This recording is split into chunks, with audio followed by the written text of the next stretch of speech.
আরেকটি হাদিসে আবু যর রাদিয়াল্লাহু আনহু থেকে বর্ণিত, তিনি বলেন, আমি রাসূলুল্লাহ সাল্লাল্লাহু আলাইহি সাল্লামকে বলতে শুনেছি, আমার কাছে জিবরিল এসেছেন, তিনি বলেছেন, মান মাতা মিন উম্মতিকা লা ইউশরিকু বিল্লাহি শাইআন দাখালাল জান্নাহ।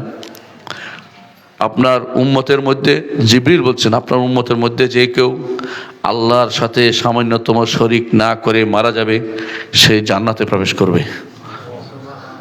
কুলতু, আমি বললাম, অর্থাৎ হতে পারে রাসূল, হতে পারে আবু যর। তিনি বললাম, ওয়া ইন জারাকা ওয়া ইন জানা ওয়া ইন জানাকা ওয়া ইন সারাকা ওয়া ইন জানা ওয়া ইন সারাকা, যদি সে ব্যভিচার করে অথবা চুরি করে। ক্বালা ওয়া ইন জানা ওয়া ইন সারাকা, যদি ব্যভিচার করে অথবা শিরিক করে অথবা চুরি করে মারা যায়, তারপরেও জান্নাত থেকে তাকে কেউ বাধা দিতে পারবে না।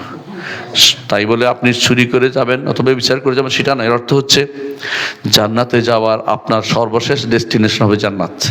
এর আগে আপনার অনেক শাস্তি হবে, তওবা ইস্তেগফার থাকবে, বিভিন্ন কারণে আপনার এই গুনাহ মাফ হবে।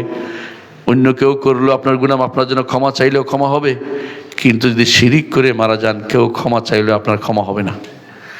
সারা দুনিয়ার মানুষ একত্রিত হয়ে ক্ষমা চায়, একজন মুশরিকের জন্য তাকে ক্ষমা করে দেওয়া হবে না।